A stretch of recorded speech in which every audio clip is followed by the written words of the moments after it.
Olá, hoje vamos mergulhar num conceito que é a viga mestra de todo o direito administrativo, especialmente para quem estuda para concursos, né? A pergunta é: o que afinal essa matéria estuda? Qual é o seu objeto? Parece uma pergunta básica, mas assim, entender a resposta é o que destrava todo o resto. É a pergunta fundamental. Definir o objeto de um ramo do direito é como, sei lá, definir a missão de uma empresa, sabe? É entender o que ele regula, qual é o seu campo de atuação. Sem isso, as leis, os atos, as decisões, tudo parece um amontoado de regras sem conexão. É o ponto de partida para enxergar a lógica por trás de tudo. Exato. E a nossa missão aqui, com base no material de estudo que a gente recebeu, é justamente destrinchar essa ideia. Vamos analisar as três grandes frentes que compõem o objeto do direito administrativo, usando exemplos do dia a dia e, claro, analisando como as bancas de concurso cobram isso. Ok, vamos desvendar isso. A primeira frente que os nossos materiais apontam são as... Relações internas da administração pública. Confesso que essa é a parte que parece mais abstrata. O que significa isso na prática, assim, no funcionamento do Estado? Significa olhar para dentro da engrenagem, sabe? Para o sistema operacional do governo. A gente pode pensar em duas camadas aqui. A primeira é a relação entre as próprias peças dessa engrenagem, os órgãos e as entidades. Pensa, por exemplo, na criação de uma autarquia, como em INSS. A União, que é a administração direta, não pode simplesmente estalar os dedos e criar o INSS. Existe um processo, uma lei específica necessária, como manda a Constituição. Toda essa relação jurídica que define como a União cria e depois se relaciona com essa nova entidade, tudo isso é governado pelo direito administrativo. Entendi. É a arquitetura do Estado. Como as diferentes partes se encaixam e conversam entre si. E qual seria a segunda camada dessa relação interna? A segunda camada é a relação da administração com as pessoas que a fazem funcionar, seus agentes públicos. O exemplo mais clássico e que tira o sono de muito servidor é o processo administrativo disciplinar, o famoso PAD. Uhum. Quando um agente público comete uma suposta infração, não pode haver uma punição arbitrária. Todo o procedimento de apuração, o direito à defesa, os tipos de sanção, tudo isso é minuciosamente regulado por normas de direito administrativo, como a Lei 8.112. É interessante pensar nisso. Muita gente estuda para concurso sonhando em não ter mais chefe. Mas, pelo visto, a relação com a empresa, que é o Estado, é extremamente formal e regulada, né? Exatamente. Essa é a primeira grande lenda que o direito administrativo desfaz. A relação é hierárquica e formal. Na verdade, a própria carreira do servidor, promoções, remoções, direitos e deveres, é um microcosmo do direito administrativo em plena ação. Certo. Agora, saindo de dentro da máquina e olhando para fora. Chegamos na segunda categoria, que é a mais visível para todos nós. As relações entre a administração pública e os administrados, ou seja, nós, os cidadãos, e as empresas. Posta da prefeitura, nada disso é aleatório. É tudo definido por normas administrativas. E aqui entra um tema que é figurinha carimbada em qualquer prova, certo? A responsabilidade civil do Estado. Campeão absoluto de cobrança, e é o exemplo perfeito dessa relação. Imagina que uma ambulância da prefeitura é em serviço, avança um sinal e bate no seu carro. Quem paga o conserto? O Estado. O dever do poder público de te indenizar por esse dano não vem de um contrato entre vocês, mas de uma regra de direito público prevista lá no artigo 37, parágrafo 6º da Constituição. É o Estado se responsabilizando por um ato de seu agente que causou prejuízo a um cidadão. Isso faz todo o sentido para as relações internas e com o público. Mas fico pensando, e as concessionárias de pedágio? Elas não são governo, mas o que elas fazem parece muito uma função do Estado.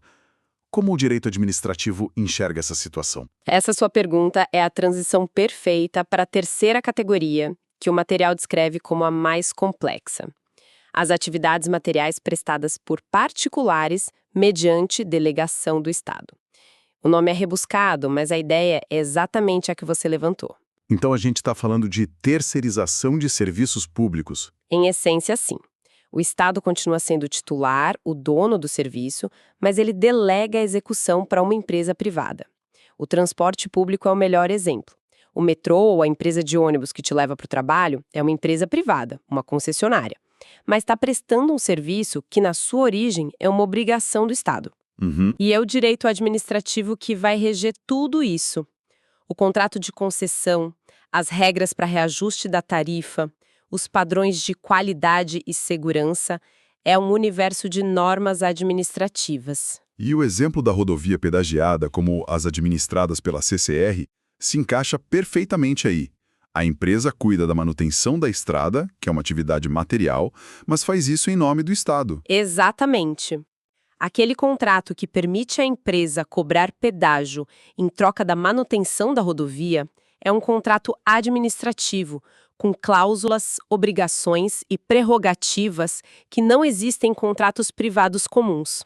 Por isso, essa relação também é objeto de estudo do direito administrativo. Ficaram bem claras as três frentes. Agora, o teste de fogo é ver como isso aparece nas questões.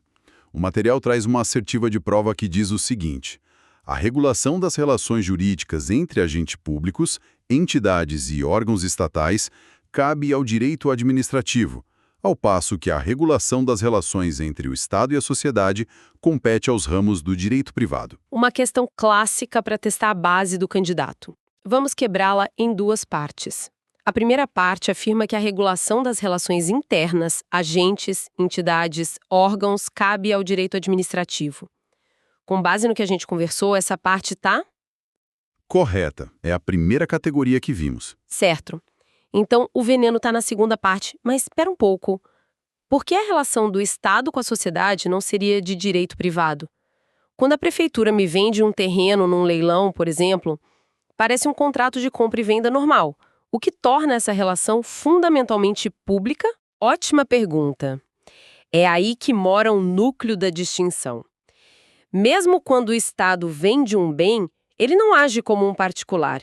Ele age com base naquilo que chamamos de supremacia do interesse público. A relação não é horizontal, de igual para igual, como entre dois cidadãos. É uma relação vertical. O Estado tem prerrogativas que um particular não tem, como a de aplicar uma multa de trânsito de forma unilateral, sem precisar de um processo judicial. Ah, entendi. Por isso, a regra geral é que a relação entre Estado e sociedade é regida pelo direito público, do qual o direito administrativo é um dos principais ramos. A afirmação de que compete ao direito privado está, portanto, errada. Entendi. Então, a chave é essa relação vertical, essa supremacia do interesse público. Isso muda tudo. Diante dessas três frentes tão amplas, qual seria a forma mais sintética, aquela para anotar no resumo, de definir o objeto do direito administrativo? A síntese de tudo e a frase que o examinador quer ler é que o objeto de estudo do direito administrativo é o exercício da função administrativa. Todas aquelas três categorias que a gente destrinchou, as relações internas, as com o público e os serviços delegados, são, no fundo, apenas diferentes manifestações dessa única e grande função. E isso nos leva direto para outra questão do material de múltipla escolha. Ela pede a alternativa correta sobre o conceito de direito administrativo. A alternativa C diz exatamente isso. O objeto do direito administrativo é, de forma resumida, o estudo da função administrativa. Parece que achamos o gabarito. É o gabarito. Mas em questões de múltipla escolha, tão importante quanto achar a certa é entender o erro das outras. Elas nos ensinam muito. A alternativa A, por exemplo, diz que o Brasil adota o modelo francês. É um erro clássico. Nosso modelo de controle judicial é o inglês, o da jurisdição una, onde a mesma justiça que julga um crime, julga um ato administrativo. E a alternativa B diz que o direito administrativo é consolidado e estável. Isso soa estranho. Completamente o oposto da realidade. O direito administrativo é talvez o ramo mais dinâmico do direito. A sociedade muda, a tecnologia avança. Pense em regulação de aplicativos de transporte ou proteção de dados. E a administração pública precisa se adaptar. Ele está em constante evolução. Faz sentido. E as duas últimas? Uma restringe o direito administrativo ao poder executivo e a outra diz que ele é codificado. 2 erros também muito comuns. O erro da D é achar que só o executivo administra. Não é verdade. Quando o Poder Judiciário abre uma licitação para comprar computadores, ou quando o Legislativo faz um concurso para contratar servidores, eles estão exercendo a função administrativa. Ah, claro. Nesses momentos, eles se submetem às regras do direito administrativo. E a E está errada, porque diferente do direito civil ou penal, nós não temos um código de direito administrativo. Suas fontes são esparsas, estão na Constituição, em várias leis federais, estaduais, municipais. Perfeito. A análise dos erros deixou a resposta certa ainda mais sólida. Tem uma última assertiva nesse bloco que me pareceu mais sutil. Ela diz: entre os objetos do direito administrativo está a atividade jurídica não contenciosa. O que significa esse não contencioso? Essa é uma característica essencial da função administrativa e um conceito que conecta tudo. Contencioso remete a litígio, a conflito e a solução definitiva que o Poder Judiciário dá. Quando um juiz dá uma sentença e ela transita em julgado, forma-se a coisa julgada, que é imutável. Certo. A atividade administrativa é não contenciosa porque suas decisões, mesmo que se tornem definitivas na esfera administrativa, não produzem essa coisa julgada material. Elas podem, em regra, ser levadas e revistas pelo Poder Judiciário. É uma garantia para o cidadão. Certo. Então tudo volta para essa ideia central de função administrativa. Já vimos que ela é o grande objeto de estudo, mas afinal, o que ela é? Se legislar é criar leis e julgar é resolver conflitos de forma definitiva, administrar parece um conceito bem mais aberto. Definir função administrativa é um dos grandes desafios da doutrina. Mas a gente pode caracterizá-la por alguns traços distintivos. Primeiro, como já falamos, ela é exercida numa relação de hierarquia e subordinação, algo que não existe em essência na função legislativa, onde um deputado não manda em outro. Certo. Nem na jurisdicional, onde um juiz de primeira instância não é subordinado a um desembargador em sua atividade de julgar. E essa hierarquia implica que os atos da administração estão sempre abaixo de alguma norma superior, certo? Exatamente. É a segunda característica, os comandos são infralegais. Um ato administrativo, como o edital de um concurso, tem que obedecer à lei. Ele não pode inovar, não pode criar direitos ou obrigações que a lei não previu. E, por fim, a característica que a gente mencionou na questão anterior. A função administrativa está sempre sujeita a controle judicial. No Brasil, não existe ato do poder público que não possa ser questionado na justiça. Ok, as características gerais ficaram claras. Mas, na prática, quais são as grandes atividades que compõem essa função? O que a administração faz no seu dia a dia? O material de estudo organiza isso de forma muito didática em 4 grandes pilares. O primeiro é o serviço público. É o aspecto positivo da administração. É o Estado entregando uma comodidade, uma utilidade para a sociedade, seja diretamente ou por meio de um delegado. Pense em energia elétrica, saneamento básico, transporte coletivo. Se esse é o lado positivo, imagino que o segundo seja o negativo. Perfeitamente colocado. O segundo pilar é o poder de polícia. Aqui o Estado atua de forma restritiva. Ele limita ou condiciona o exercício de direitos e liberdades individuais em nome do interesse coletivo. A necessidade de ter uma licença para construir, a exigência de uma carteira de motorista para dirigir, a fiscalização sanitária num restaurante, tudo isso é o Estado exercendo seu poder de polícia para garantir a ordem, a segurança e o bem-estar da sociedade. Nossa, colocar lado a lado o serviço público e o poder de polícia é uma ótima forma de ver os 2 braços do Estado. Um que entrega e outro que restringe.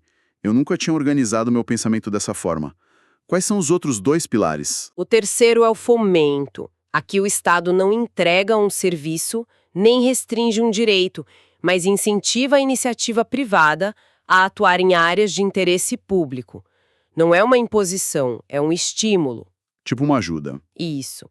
Por exemplo, quando o governo firma parcerias com organizações sociais, as OS, para a gestão de hospitais, oferecendo recursos públicos. E o quarto pilar é a intervenção estatal, que é uma atuação mais drástica, na qual o Estado interfere diretamente na propriedade privada ou na atividade econômica. O exemplo mais forte é a desapropriação de um terreno para construir uma estação de metrô. E essas 4 atividades, então, seriam o cardápio de ações da função administrativa. O material fecha com uma questão que parece amarrar isso. As tarefas precípuas da administração pública incluem, e aí lista várias opções. Exato. E, ao analisar as alternativas com base nesses 4 pilares que discutimos, a resposta se torna clara.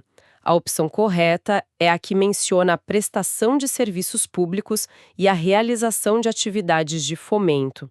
As outras misturam conceitos como solução de controvérsias com força de definitividade, que é a função jurisdicional. Que é do judiciário. Isso. Ou edição de atos normativos originários, que é função legislativa. A questão testa exatamente se o candidato sabe diferenciar as funções.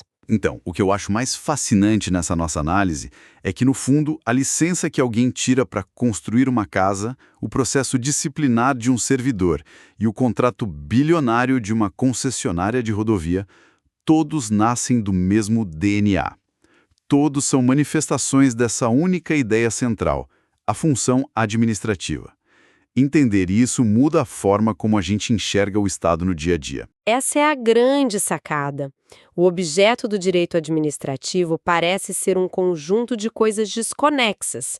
Relações internas, com o público, serviços delegados, mas quando você entende que todas elas são apenas facetas da função administrativa e que essa função se manifesta naquelas 4 grandes atividades, a matéria inteira ganha uma estrutura lógica, a fundação do prédio está construída. Exato. Mas isso levanta uma questão importante. Nós entendemos o que o direito administrativo estuda hoje, como ele é definido. Mas essa definição não deve ter surgido do nada, pronta e acabada. Como se chegou a esse consenso? Essa é a pergunta que nos leva para a próxima camada de profundidade. O conceito de função administrativa como critério para definir o direito administrativo foi o vencedor em uma verdadeira batalha de ideias.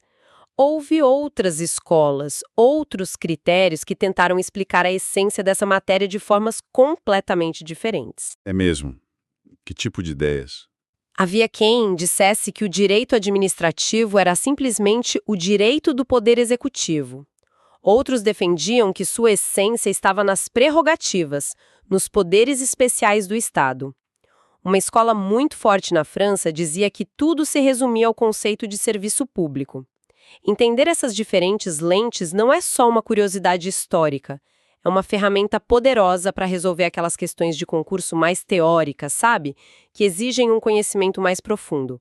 Mas essa exploração dos diferentes critérios fica para a nossa próxima análise. Se este conteúdo te ajudou nos seus estudos para concursos públicos, aproveite e assista agora a outros vídeos de nosso canal. Aqui você encontra material gratuito, dicas de estudo e conteúdos atualizados para concursos públicos. Inscreva-se no canal, ative o sininho para não perder nenhuma aula, compartilhe com outros concurseiros e deixe seu comentário com dúvidas ou sugestões. Pode Passar Cast, conteúdo certo para quem estuda para passar em concurso público.